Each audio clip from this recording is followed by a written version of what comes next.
Hi everyone, today's video is on this sparkly, shimmery, silvery look that I think would be great for New Year's Eve. So I wanted to go ahead and get it out to you guys. You don't have to do this deep of a lip. You can of course do a nude lip.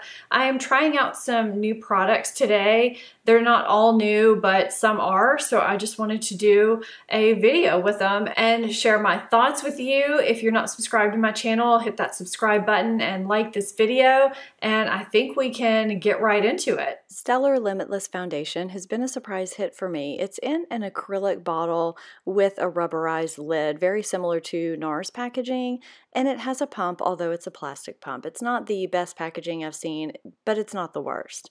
The texture is nice, it's not too runny, it's not too thick. I'm in the shade SO3, which is fair with, I think it said peachy undertones. Stellar Beauty is based around medium to deep skin tones. The founder, I believe, is Indian and felt like there was a lacking in shade matches for her skin tone and Asian skin tones and some deeper skin tones. So that is what this line is all about. So if you are super fair, you might not be able to find much in terms of concealer and foundation shades. If you do order lighter than you normally would. If I went based on the description, I should be in shade SO5, 06, or 07. I'm SO3, which is the third from the lightest. That is never me. I'm typically light medium, occasionally light in shades. There are 22 shades. I love the texture. It's full to medium, buildable coverage with a radiant satin finish. It's very lightweight on the skin and natural looking, and it lasts a long time. The concealer runs even deeper than the foundation, if that's possible. There are 6 shades in the concealer, and I am in shade SO1, which is on the bottom here on my hand. So if you compare it to the SO3, it's a little bit peachier, and it's about the same shade. I cannot use this under my eyes because of the shade situation. I like to go about a half a shade up underneath my eyes, and it just works really nicely on the face. I just also find that it doesn't give quite enough coverage for my under eye circles, so I tend to use it as a face concealer. For my under eye concealing, I use my go-to lately, which is my Tarte CC corrector and my Estee Lauder Double Wear Stay in Place in light medium. I love this combination. It's really been my go-to lately, and my face powder to set everything is my new love, Fenty Beauty Invisimatte Blotting Powder, which I find works really well as a setting powder as well as a blotting powder. It is invisible. Look at that on the back of my hand. It just works beautifully underneath my eyes as I'm using it here with a damp beauty blender to set my concealer. It also works beautifully with a damp beauty blender or sponge, whatever you want to use, whatever brand, on the face. That's what I've been using sometimes. I mix up my powders, but this is great. I also keep it in my purse for touch-ups because it really doesn't alter anything about my makeup. It blots nicely, and it just looks beautiful on the skin. And as usual, I just take a big fluffy brush and dust away any excess that's going on my face.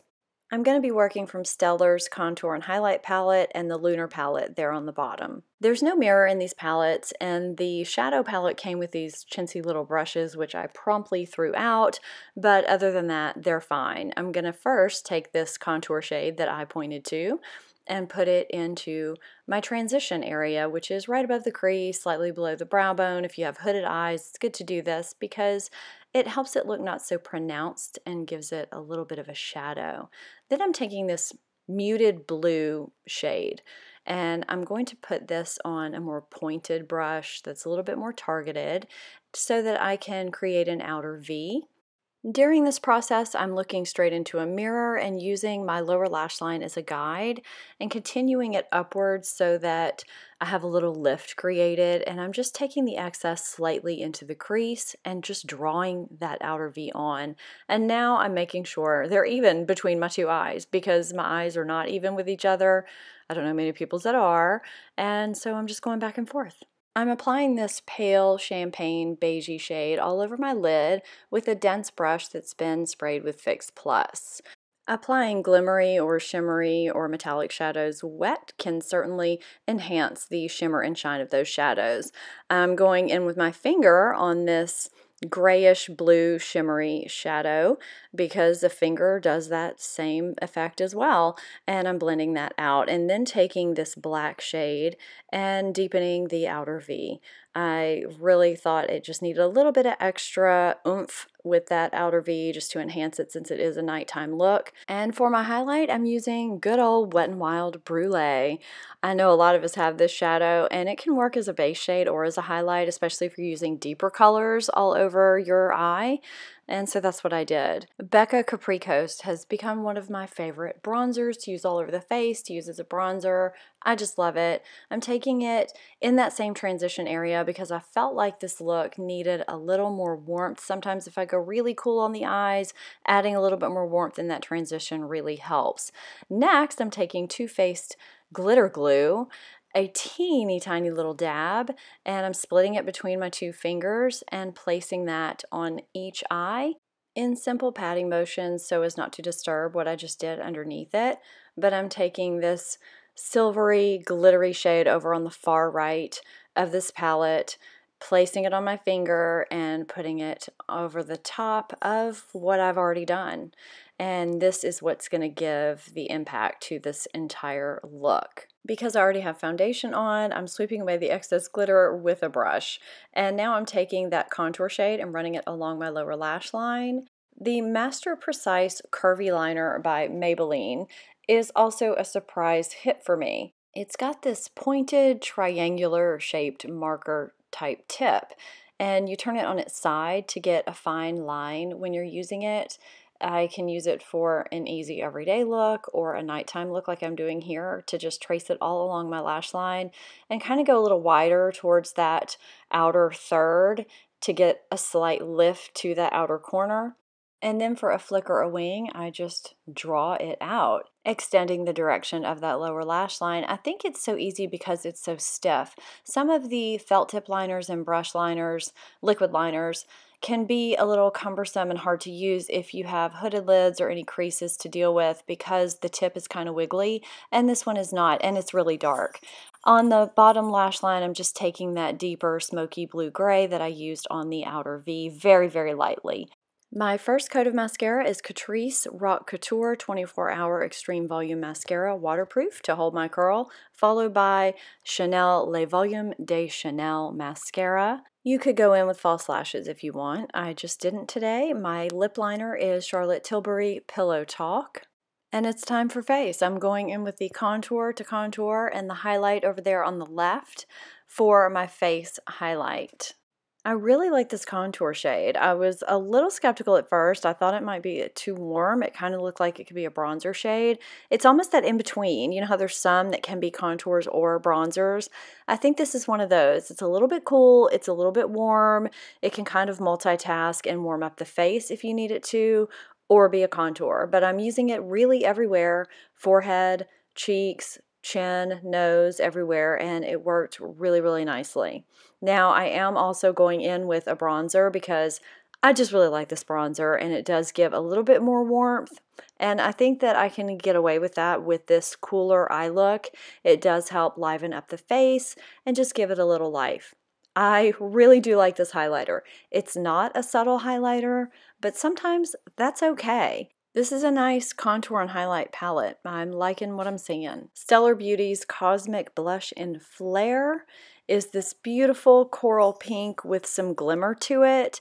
It's really got a nice subtle flush of color. It looks like it could be really scary if you just swatch it or if you just see it in the pan, but on the face it looks really, really nice and subtle and glowy. There's not too much shimmer either. It just gives that nice warm glow. If you've been watching my channel for some time and you've seen any of my tutorials, you know I always give you an option if you go overboard on your blush or your contour or your highlighter. If you feel like you've gone overboard and want to tone it down a little bit, you can just take a finishing powder and a soft kabuki type brush, some kind of a dense soft brush, and just buff it over the face. It doesn't alter your makeup or shift it around. It just gives it a nice diffused kind of airbrush looking finish. And today I used MAC Mineralized Skin Finish in my shade, which is medium plus, and it just works perfectly for me. So if you want a more diffused option, there you have it. It still looks really nice, but a little more airbrushed, a little more diffused. It's all about your preference and what you want. The lipstick that I'm using is Stellar Beauty's Dark Matter 02. I really think I meant to order Dark Matter 01. This is a little bit dark for me. It doesn't look that dark in the tube, but it's really dark. It's their only metallic finish lipstick that they have. So to try and tone it down so it won't be quite so dark, an option that you can do if you run into this problem is to dab it on with your finger. And that's what I'm doing right here, just to show you what it looks like. It kind of reminds me a little bit of MAC O, if any of you have or have had that lipstick. I'm putting it on with the full depth just to show you what it looks like deeper. It's still very, very pretty, and that's how I am going to leave this look. This is it. This is how the look came out. I definitely should have done the eyes first because of the glitter factor. I would do that just as I did in my holiday tutorial. I can link that below, but I think if you're dealing with glitter, you should definitely do the eyes first. If you are not comfortable with this dark of a lip, with this glittery, shimmery, kind of deeper eye look, you can by all means tone it down with a nude. I have this Buxom sandy lip gloss here. You could do that. You could put something like Marc Jacobs Sugar Sugar over it. That's another favorite gloss of mine, but you can do this eye look with a nude lip if you want to.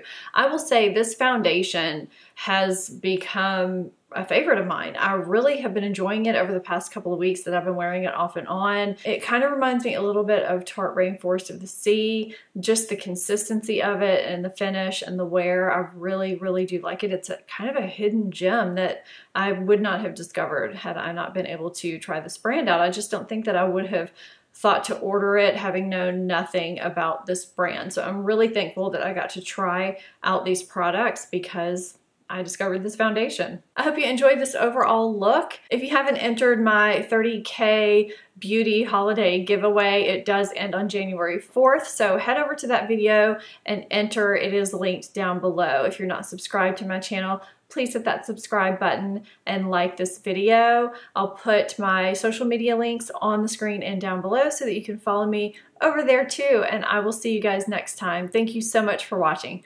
Bye-bye.